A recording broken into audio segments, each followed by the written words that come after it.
Chapter 16: Becoming More Conscious Participants in Our Own Lives. There is a temptation, after exploring all the ways human beings are shaped by tribe, identity, emotion, conditioning, narrative, status, attachment, and unconscious desire, to arrive at a bleak conclusion that freedom is mostly illusion, that the self is merely the product of forces operating beneath awareness, that human beings are little more than socially conditioned organisms rationalizing impulses they never truly chose. There is some truth inside this perspective, but only some, because awareness changes something. Not completely, not perfectly, but enough to matter. This distinction may sit near the center of the entire examined life. Human beings likely never become fully self-authored in the absolute sense.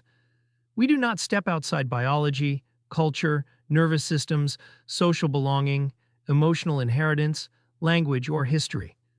We remain finite creatures shaped continuously by forces both visible and invisible.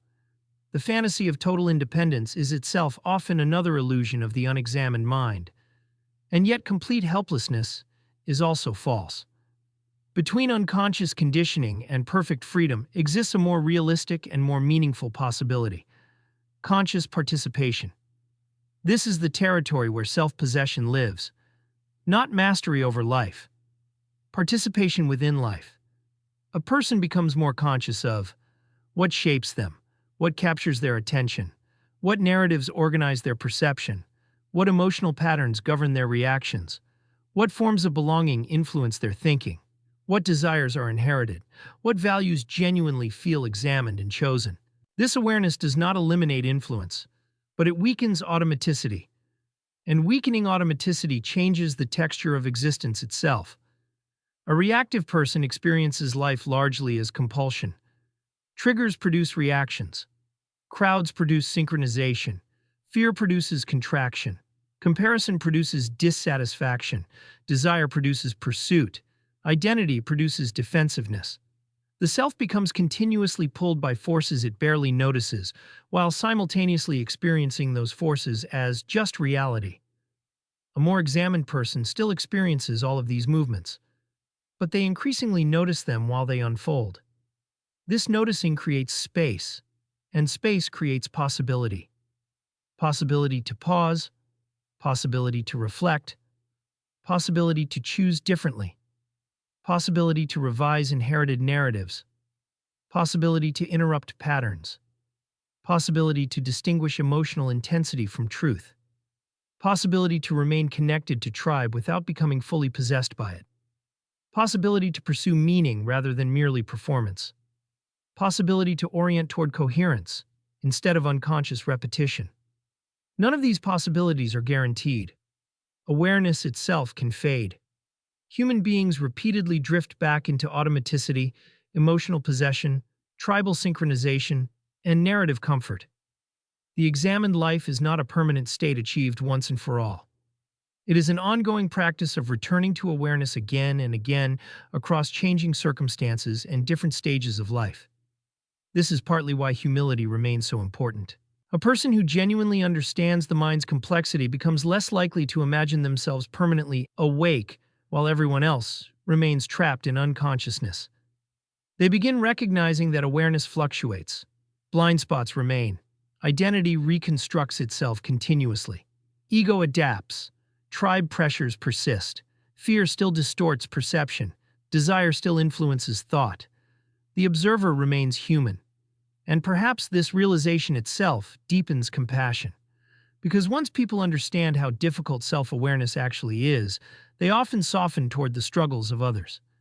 Human beings are trying to navigate existence while carrying inherited nervous systems, emotional conditioning, social pressures, attachment wounds, tribal loyalties, existential fears, and incomplete maps.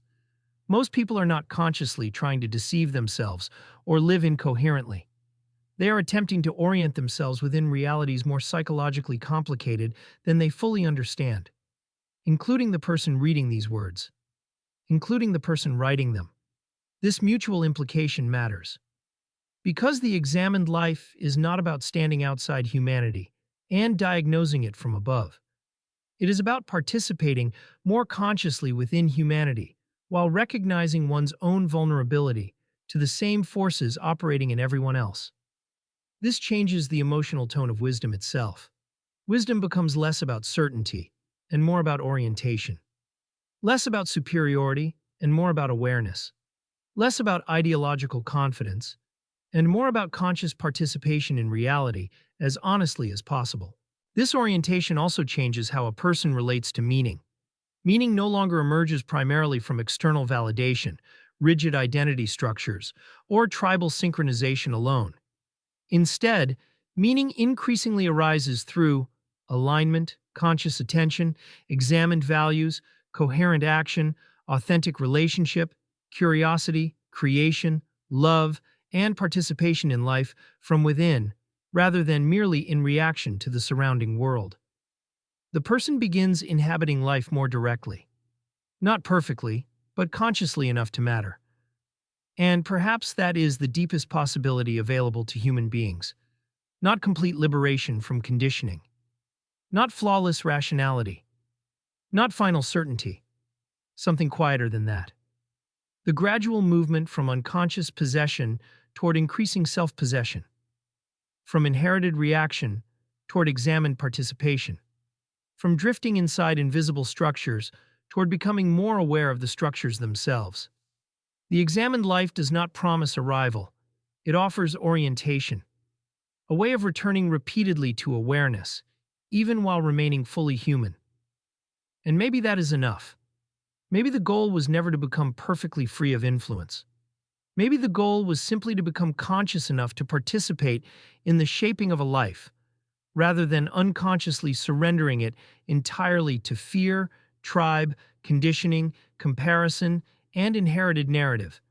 To live not as a perfectly awakened being standing outside the human condition, but as a human being increasingly awake within it.